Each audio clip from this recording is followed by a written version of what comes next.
سلام درنو لیدونکو، د نن ورځې تازه او مهمو خبرونو ته ښه راغلاست.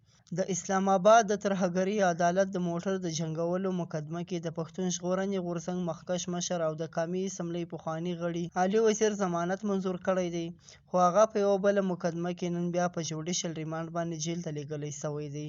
د وکیل په خبره چې په دوو مقدمو کې ضمانت منظور کړی دی، خو د ترهګرۍ مقدمه کې ور بیا زندان ته لیږل سوی دی.